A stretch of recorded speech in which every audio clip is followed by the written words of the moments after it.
Hello and welcome to Ready Bet Action here with your ACC preview. We're a betting podcast, so we're looking at everything through that lens. I'm here with my co-hosts Eric Dorn and Mike Smith. Mike, how you feeling after finishing up a nice tournament this weekend? Dude, I'm exhausted right now. I got up at like 4:30 this morning and proceeded to play like shit. So like I'm physically exhausted and mentally exhausted. So I need like a couple shots of espresso right now to make it through the ACC conversation. Oh wow! I'm sure if it was the SEC, you'd be raring to go. But because I'd be fine. But it's the ACC, so it's like there's like two teams. So let's go. Eric, we were talking right before we hit record. We want to be transparent here. How do you really feel about the ACC? I just I could really care less about this conference. Like go ahead and throw whatever playoff team they're going to put in there so that they can get beat the first team they play. Fine. That's great. But I just look, man, if this were March Madness, I'd be all about it. Let's talk some basketball. But this is a terrible football conference, in my opinion, to be considered one of the Power Four. I just don't even think it. I don't really consider it in there. Maybe I'm a Big 12 elitist, which is not something usually accused Big 12 people of. But SEC, I would side with SEC folk and Big 10 folk on all of us kicking the ACC out of the power conversation. So, anyways, that's how I really feel about the ACC. But I am excited. There's some exciting teams. That's the thing is we're talking about probably 4 or 5 teams I'm excited about, and then I could really give a shit about the rest of the conference. So that's how I feel about the ACC. So I do kind of like the ACC because the first team I ever watched, the team that introduced me to football when I was living on a ship in Africa, was NC State.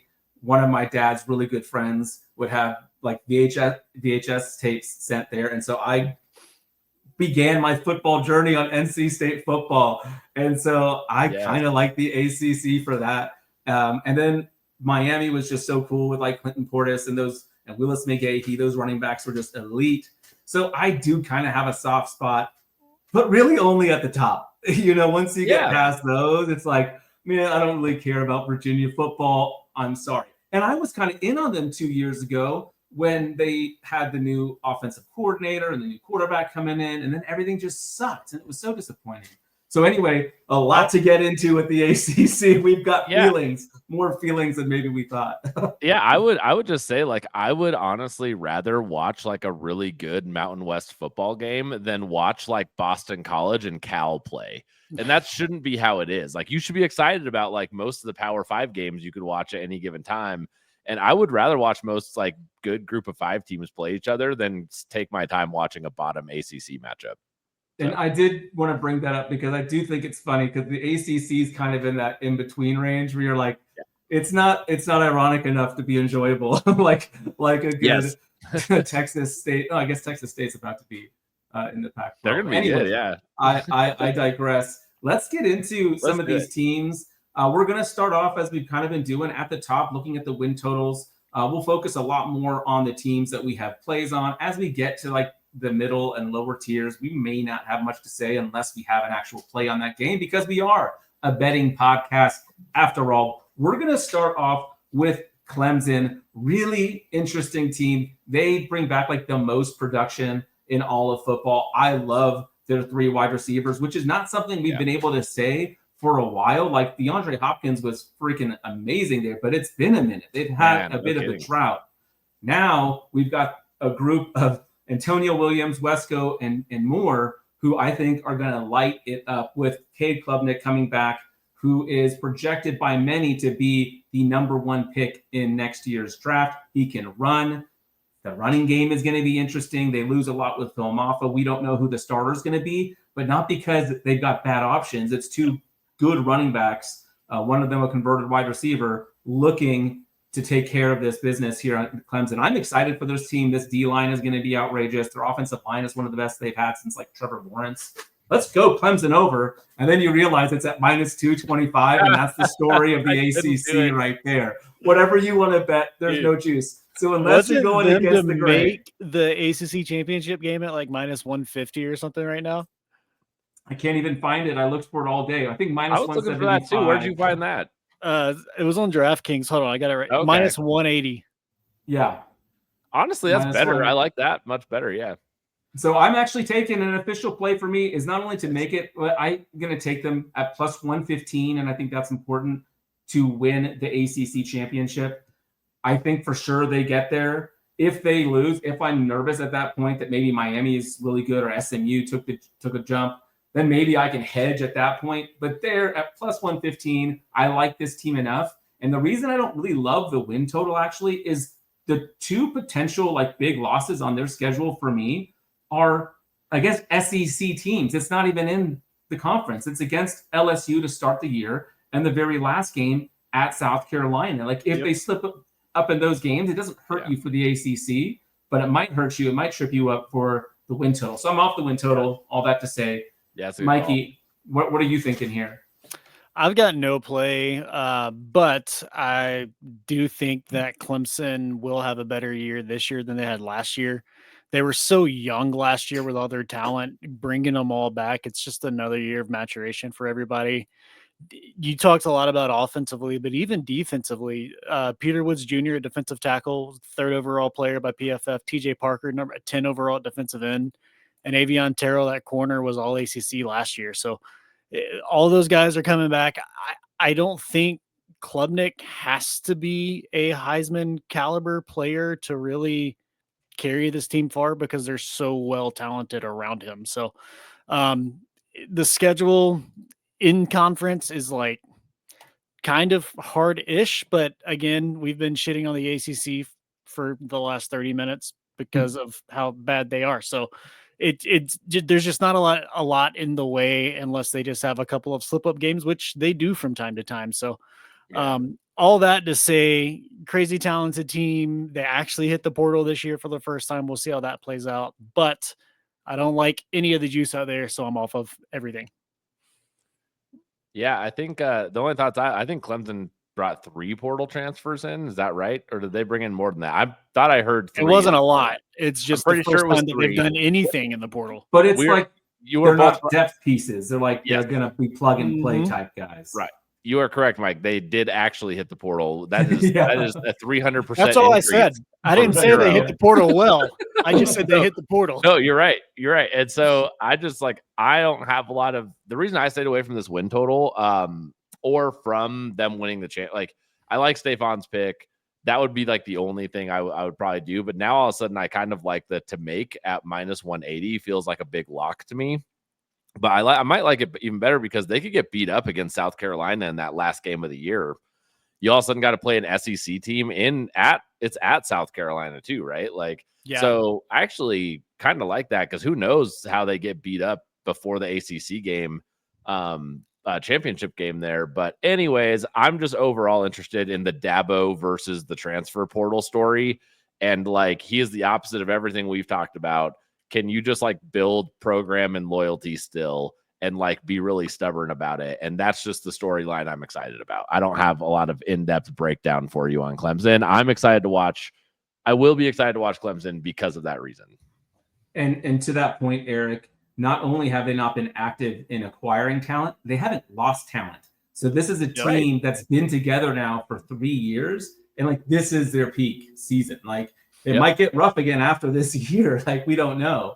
But this is what Dabo's been building to, which is why a lot of people have them as a front runner to win it all. I think right now it's, plus 1,000 if you want to take them to win the Natty, which I do not.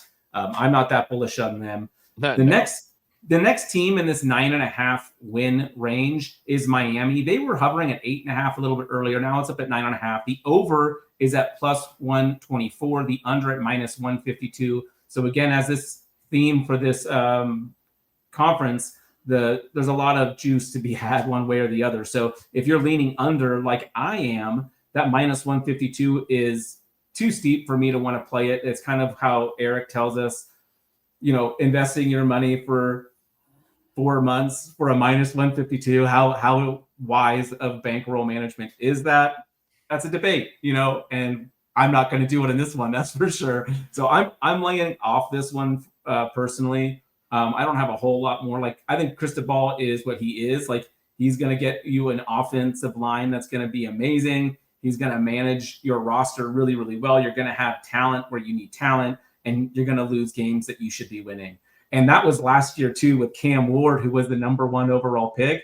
Now you've got, I know we like him, we don't hate him, but Carson Beck transfers over from Georgia. That's a storyline. But I see 3+ losses on this schedule potentially. So yeah, I'm off of it.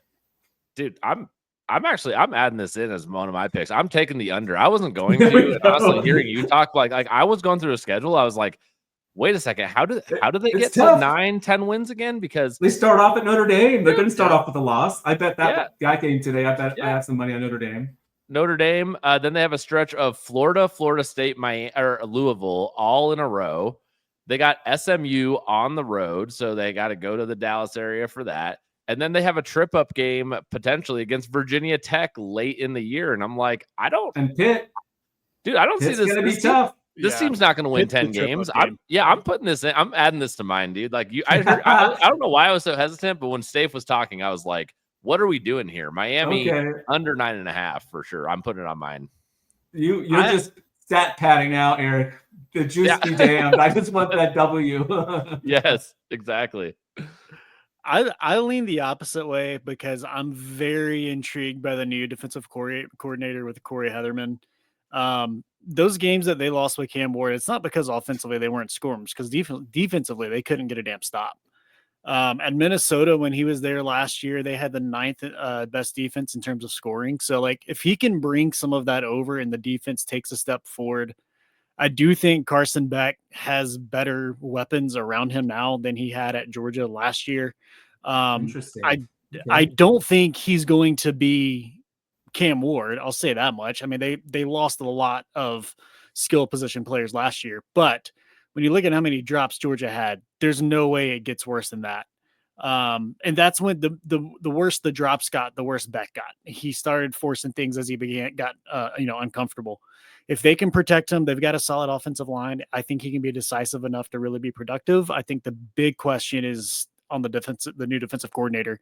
If they take a step up, I could see it going over. I entertained to make the ACC champ game play here, but it was only at plus 135. So it's like, it's not even worth a side piece to me at that point. And I don't want to put a full unit on it yet, as questionable as the defense was last year, but I'm intrigued, but I've got no play. Yeah. Restrepo going to the NFL. There's a lot of vacant targets. It'll be interesting to see if anyone steps up. They got CJ Daniels from LSU. That's intriguing. Yeah. So we have an official play on the under for Eric. No other plays from either of us. Is that right?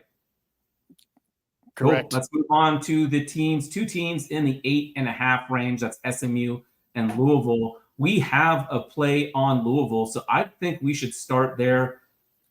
Michael, hello. You like the over? Talk to me about Louisville, because I was leaning under here. So tell me why I'm way off. Dude, I think the Miller-Moss combination with Braum is going to be a great combination. Braum has been great with transfer quarterbacks to this point with Shell last year, and then what's his nuts the year before. I think Miller-Moss has a lot left that he didn't really get out there last year. Isaac Brown is going to be a monster at running back. He had over 1,000 yards as a freshman and average over 7 yards per carry last year. Like, that is absolutely insane. They only have 4 road games. So I think Braum is a great coach. And I think Miller-Moss is going to be better than he was last year. And I think that is a nice little combination to have his 3rd 9-win season in a row. Okay. I didn't bet this, but I do like your points to it. The only reason why I couldn't take the over is that they lost every defensive starter, so I don't think they have a returning defensive starter. And they were like a middle of the road ACC defense last year.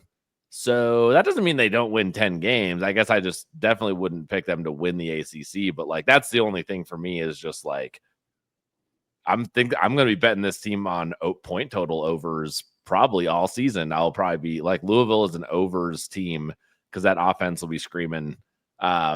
I have no idea what their defense is going to do. That's the only reason I couldn't do it. But I'm not saying it's wrong. I just that's my hesitation.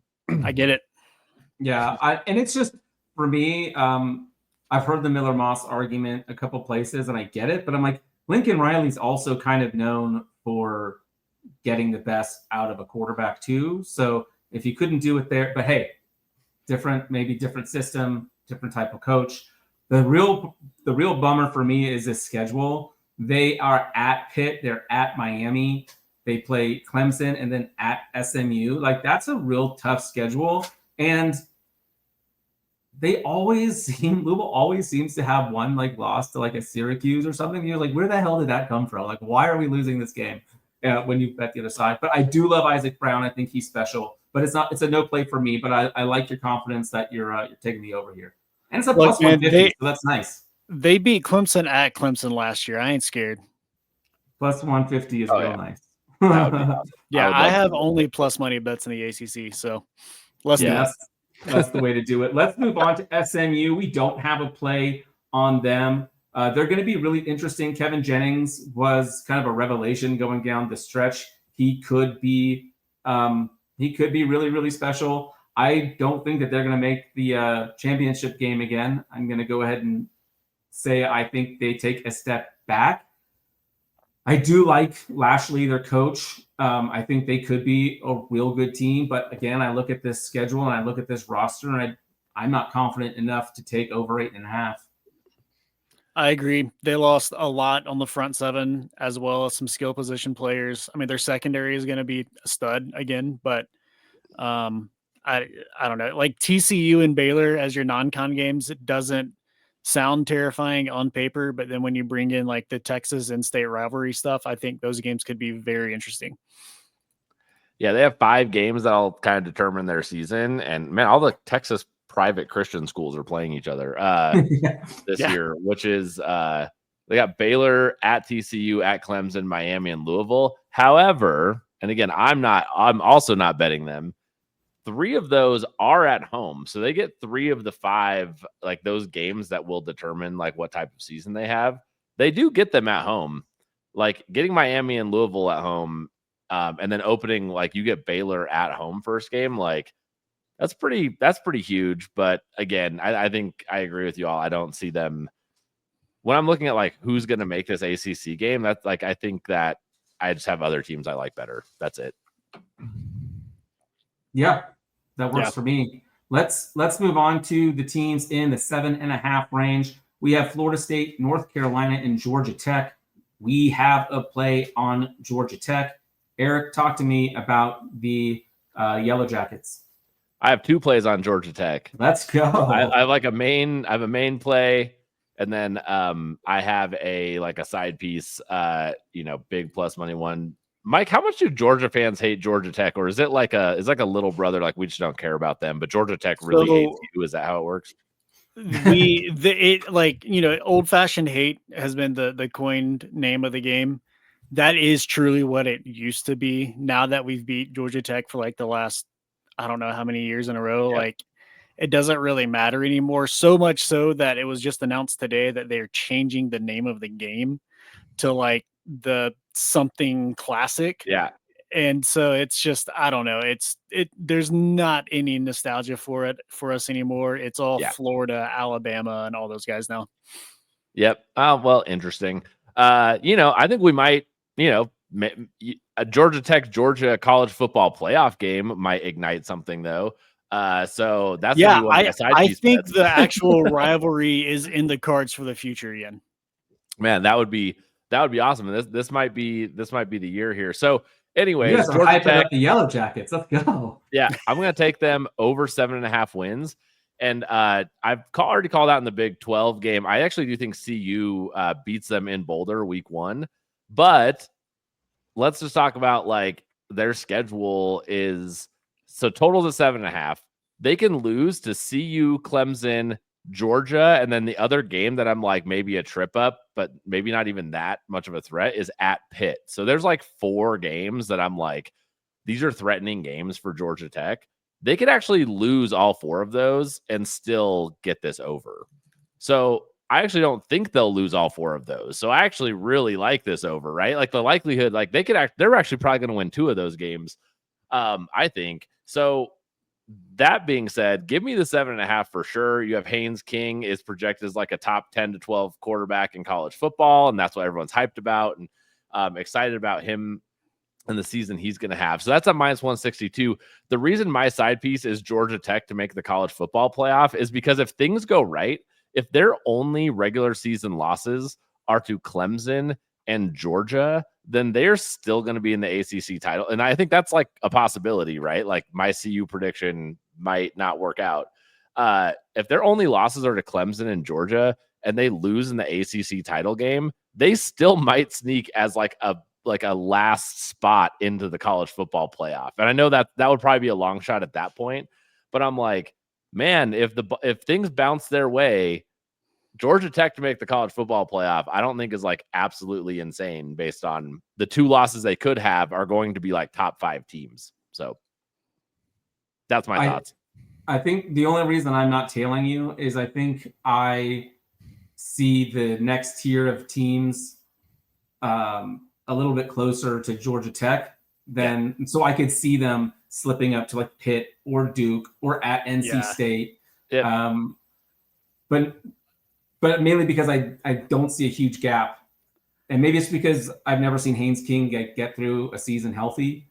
And when he is healthy, he's good. But, he also plays a style of football that, you can get yourself beat up quite a bit. Oh, yeah. So we'll see. My side piece is like a quarter of a unit. It's like, this might be like, again, like we talk about the Indiana, everyone's using that analogy right now. Like they could be like an Indiana this season, but like that's, all that's a long shot. If he stays healthy, yep, their defense gets put together a bit. Yeah. So anyway, I still like the over 7.5 wins because, again, I don't think they actually lose those 4 games I listed, which gives them room to lose other games. And I think 8 wins is pretty doable for this team. Nice. I also like that Jamal Haynes is coming back as well at running back. I was on this, but I do think they drop a game to Duke at home, and that was enough to say, that means they got to win all the rest of them. So I dropped off of it. But dude, Brent Key has this program heading in the right direction. I'm very curious where they're at in 5 years. Yeah. A team I'm real curious about happens to be the next team in the odds market here, right at 7.5 at +136 to the over, the North Carolina Tar Heels with what? Bill Belichick? People, if y'all haven't been paying attention to college football and you're now diving in, Bill Belichick is the head coach of the Tar Heels. The total again here is at 7.5.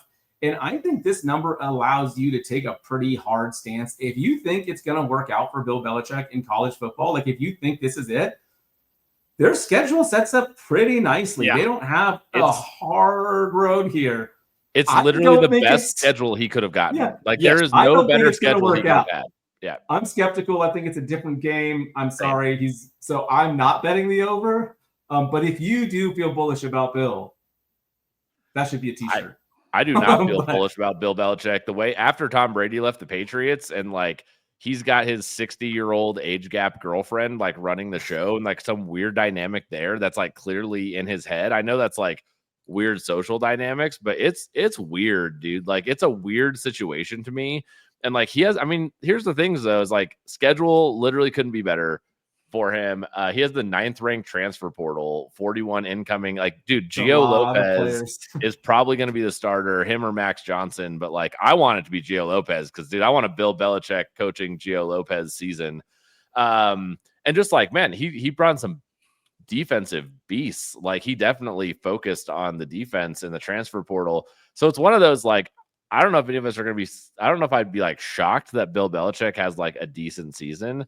But man, I just think there's too much going on, man, with this, like, all of a sudden he moves to like a weird like 2nd or 3rd tier college football program after being like known as the greatest NFL coach of like all time stuff. Like it's weird. It's weird. It's just weird. I won't bet on it. It's weird. It's just, weird vibes. I'm out. It's just weird. Yeah. I don't know. Cool. Mike's like, I love Mike's. I've got nothing. It's no idea what happens here. Not touching it. last team in the 7.5 range is Florida State plus 164 to the over, minus 205 to the under. So they're taking all the fun out of that. But this team won double digits and was snubbed out of the playoffs not all that long ago. And then last year happened where they the over under 2.5 would have been set too high. I mean, it was ridiculous. But they bring in Tommy Castellanos, who was a DFS darling of ours. He came up on a lot of our shows. We talk about him for reasons to bet the over for Boston College. It's the same conference. Why can't it work? I don't know. I just am super skeptical, and him talking so much talk before Alabama is just, all right, let's see what you got. I'd love to be wrong. I still think Mike Norvell might be a good coach. I like the wide receivers they've brought in, considering that Tommy Castellanos is a playmaker type guy. They got Squirrel White from Tennessee, who can stretch a field. That guy is fast. And then they got Deuce Robinson from USC, who I have in my college fantasy dynasty league.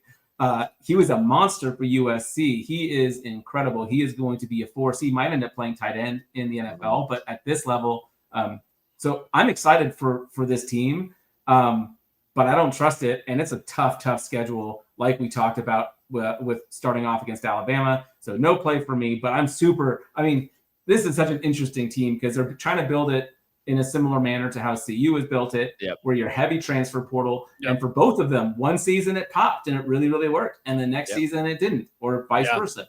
So super curious. Yeah, and I think Gus Malzahn coming on as offensive coordinator is super intriguing. I think he's gonna be one of those guys that's a fantastic coordinator, but a terrible head coach. I can't buy into Castellanos as a great quarterback. I mean, he got benched at Boston College for performance issues. Like, I don't know. It's just that one phrase alone. Even if there is like arguments against it, I'm like, I don't care. He got benched at Boston College, period. And then moved on with my life. So I need to see it before I can put money on it. Yeah. All right. So here's the hear me out. I'm definitely not betting on Florida State this year. The only hear me out point I have on this is this will probably be the lowest. This might be like the lowest win total that you will ever get to bet a Florida State over. Like, at least, like, I don't think it'll ever drop lower than this. So there's kind of this, like, that's a program that will invest and sink so much money in that program to build it back to being somewhat successful someday, even if it's not this year. And, like, that's it. I don't have any other good arguments except for, like, hey, man, this is like a blue blood level program, in my opinion. Like, and they are at 7.5 wins. So that's it. I'm not betting it. But I'm like, this is the best at plus 164, 7.5 wins for like a blue blood college football school. It's probably the best you're ever going to get. And that's it. If you're like, I have a gut feeling, that's about all you can go on. I think that's about it. Yeah. Plus 164 is delightful. Yeah, it's exactly. It's a lovely ticket to be holding when Florida State is 7-4 going into their final game of the year. You know, I think they have 6 wins going into the final game. At Florida. Yeah, and then it's like Florida. I can't do it at Florida. Just no way. And they need to get to 8. You know, like yeah. All right, let's move on to. We have a couple of plays on the teams in the 6.5 win total range. Let's start with Duke. Minus 190 to the over, the under at plus 158. Can Duke get to 7 wins? Mikey, you think so? I think so. I bought it up a game. I went to 8 wins to get it nice at plus money.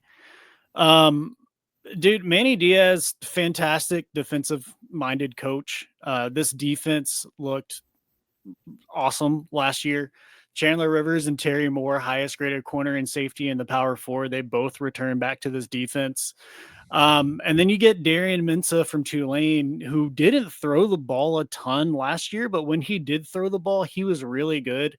Also think the storyline of them playing Tulane in week 1 from that is just freaking awesome. So I'm really psyched about that game. But they won 9 games last year, and in my mind, it looks like they're only getting better. You got Manny Diaz there for another year, continuing to improve this team.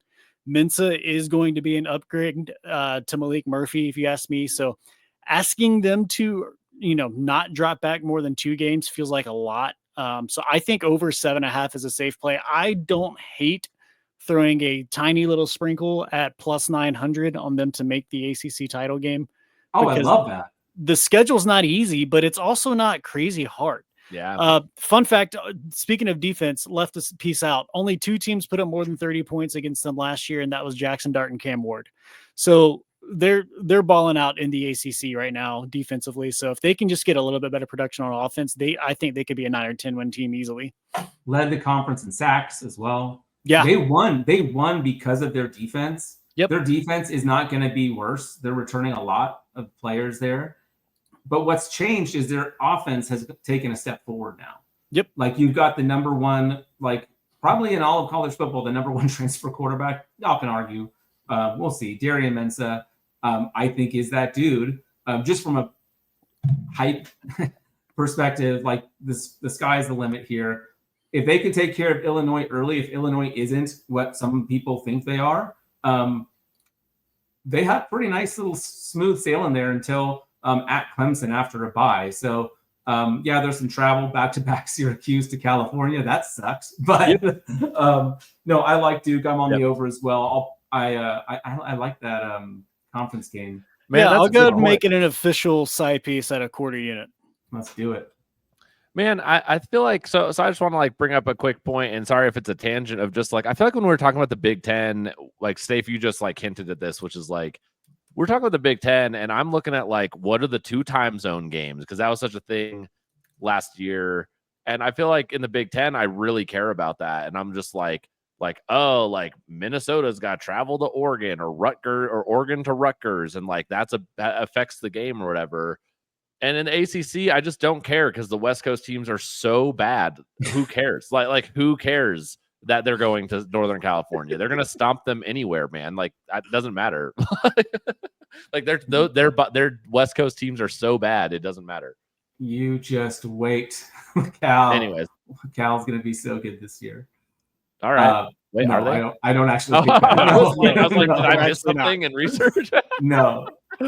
I do have behind me right there is a Cal Bear holding a California flag because of, roots. Yep. But let's so y'all good talking about Duke. Can we move on? I feel like we can move on. Let's do it. Pitt. I have a play on Pitt. I feel really strongly about Pitt, actually.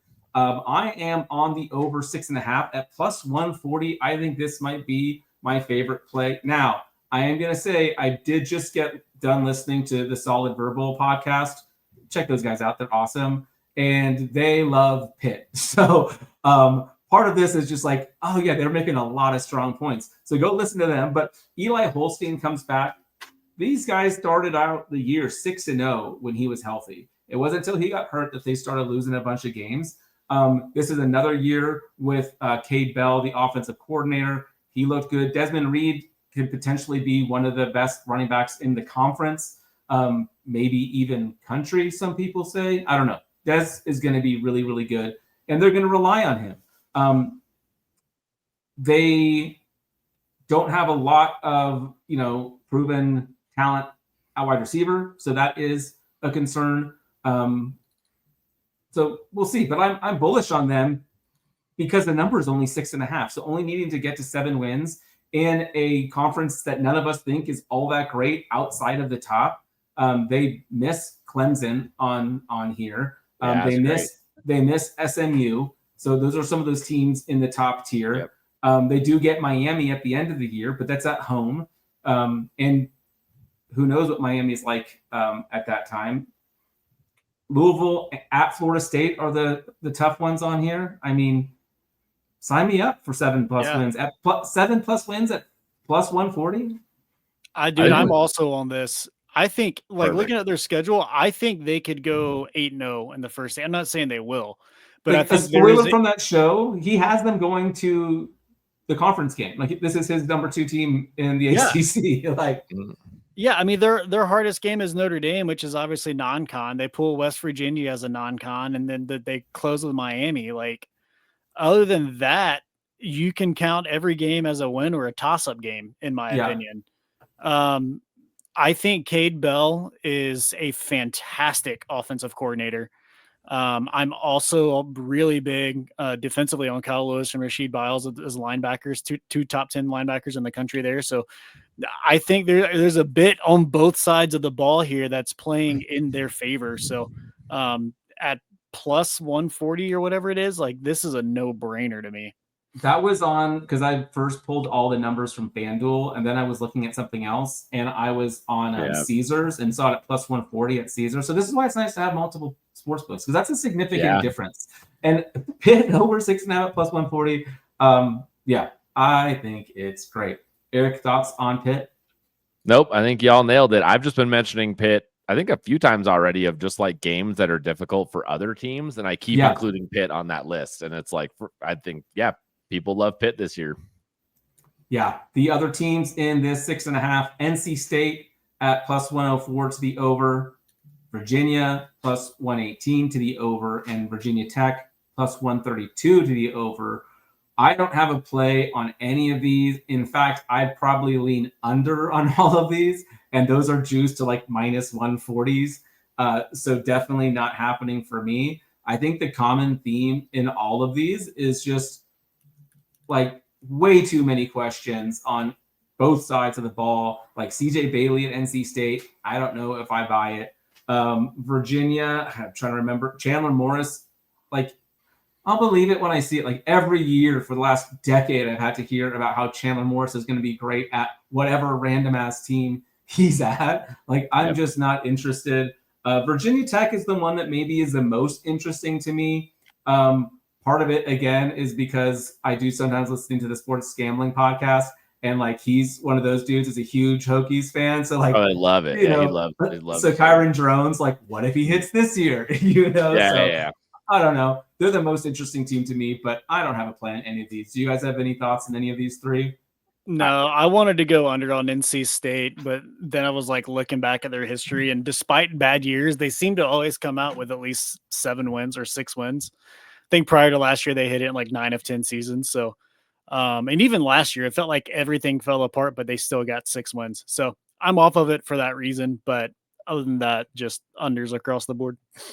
Yeah, because they'll somehow like go to Notre Dame and pull the upset, but then lose to Georgia Tech, Miami, and Florida State back to back. You know, like that's going to happen for sure. All right, let's move on. These are the we're getting to the real bottom of the barrel here. The teams. That's all right. There's still some money to be made. Eric's not watching any of these games. There's money to be made, though. He's choosing the Mountain West and the Sun Belt over these teams. Oh, absolutely. I'm watching Mountain West football. Dude, I'm watching FCS. I'm watching North Dakota State Bison play North Dakota Jackrabbits over any of these teams this year in the FCS. So, yeah, I'm right there with you. Let's start with, we actually do have Boston College, Cal, and Syracuse coming up here, and we have plays on 2 of these teams. So let's start with Boston College. Eric, you're on the under. Tell me why you hate Boston College.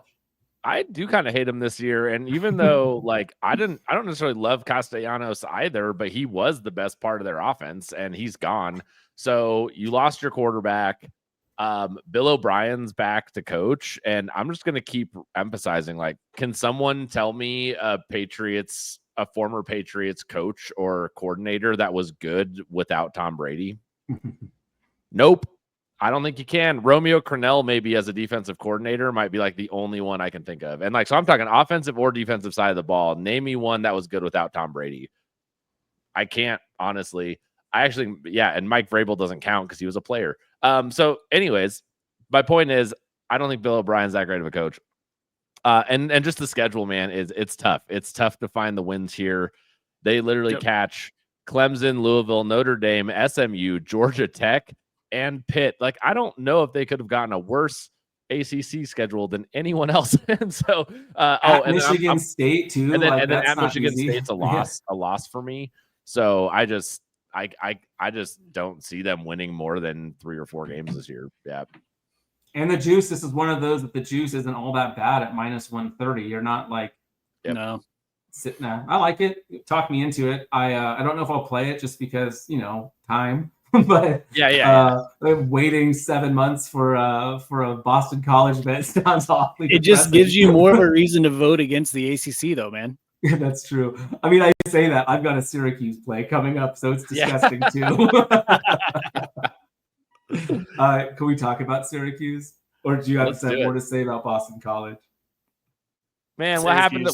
Someone tell me what happened to Syracuse, because I loved them. Syracuse, they're kind of good last year, and like I love when Syracuse has the moments playing in a dome up there. I think they're fun when they're good, but they're obviously not this year. So well, Fran Brown coming over in his first season, winning 10 games, like incredible, like big upsets along the way.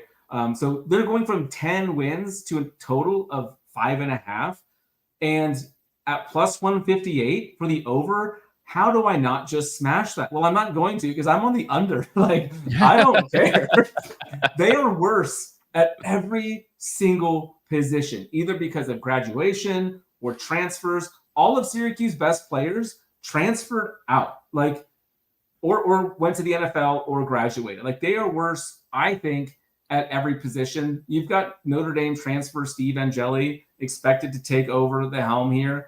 I'm sorry. I'm not buying it. And then they start off the year against Tennessee. That's going to be freaking tough. That's UConn. We're not really sure ever what to think about UConn. They're at Clemson. They play Duke. That's tricky. At SMU, Pitt, at Georgia Tech, who you guys are all falling in love with. At Miami, at Notre Dame. Yeah, they get a win at Boston College at the end of the season to get their third win of the year. I'm under. Yep. I completely agree, and I'll tell you. Let's do it. Hey, minus 196, baby. It's going to be beautiful. Is it really minus one? Never mind. I'll stay off of it. But man, talk about money. I do agree with you. 5 months from now, yeah. No, this one's just for the win total, because I just want to get a W over on that side of the board. But I pulled this up though, and I'm like, all right, like, so yeah, you shouldn't bet parlays generally, like they reduce your chances greatly. But man, like if you feel like locks here, like very passionately about the sport book won't let you. I tried. Really? Okay. Can't parlay them back. I really wanted to, I guess, because there's too much correlation in theory. Although if it's teams that have anyway, they don't let you do it. I tried because I was like, I would love to parlay a Duke over with a Syracuse under. That just sounds so much fun. Absolutely. Go to a casino for it. Right. Well, maybe. Yeah. Do y'all have any thoughts, any extra, more delicious thoughts on Syracuse? I mean, the bowl is fun. The dome is fun. The Carrier Dome's awesome. But no, thank you for me. Thoughts. I don't think so. I'm again, man, I'm at a loss for words, and it's not really a loss. That would imply that I cared about the bottom part of this ACC conference. So yeah, that's fair. Wake Forest. Dude, Wake Forest. Stanford under 3.5 is intriguing. I'm not playing it, but it is intriguing. Yeah, Stanford's so bad. They literally lost their whole team, guys. Like the whole team's gone. And I'm going to take Hawaii. Twice. Well, I think it's a week 0 game, and Hawaii's favored by 1. I think I'm going to take Hawaii, honestly, with what's his name? Oh man, I can't. Their head coach who came back last year as their old quarterback. Anyways, like I'm going to take Hawaii against Stanford, man. Like I just think that it's going to be good betting against Stanford this year. That's all I'm going to say. Yeah.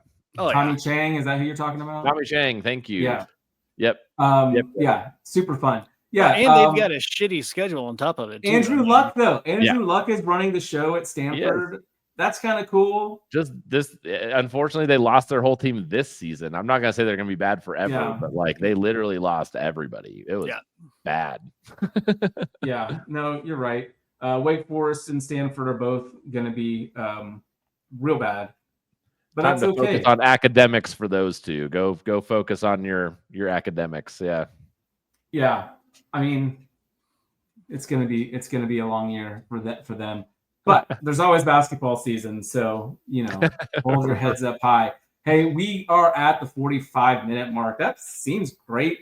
That seems perfect for the ACC. So why don't we take this time before we jump into our final plays to remind you to hit that like and subscribe button wherever you are listening or watching. You can find us on YouTube. You can find us on all the major podcast distributors. Obviously, you're listening to us. You know this. Tell your friends. It is that time of season to start making some money with us, or at least sweating it out to the end with us and being frustrated with an annoying loss. And we do this for fun after all, as much as we love winning. But do bet responsibly. With that in mind, Mike, how are you going to bet responsibly on these ACC futures? I'm going to start with going Pitt over 6.5. Give me Duke over 7.5. Louisville over 8.5, and then a side piece quarter unit on Duke to make the ACC championship game at plus 900. And I like it. You were going to tell me on. Oh no, you said no because of the juice. Yep. I'm on Clemson to win the ACC at plus 115. That's a championship game. I'm taking Pitt over 6.5 at plus 140. I've got two really disgusting minus 196s in Duke over 6.5 and Syracuse under 5.5. Eric, take us home here. I have Boston College under 5.5. Then give me the Georgia Tech over 7.5 wins and like a quarter of a unit, tiny side piece bet on Georgia Tech to make the college football playoff in a season that everything would have to bounce their way, but that would be a cool story. Yep. All right. Enjoy it, guys. We have more coming for you. We're going to have a group of 5/Independence Notre Dame episode coming your way. We have our NFL futures shows coming up. There's a lot coming down the pike here. It is football season. Hey, soccer's already started up too in England in the EFL. So all kinds of sports popping up here. And we're going to be with you every step of the way. For Eric, for Mike, I'm Stefan. We will talk to y'all soon. Have a good night.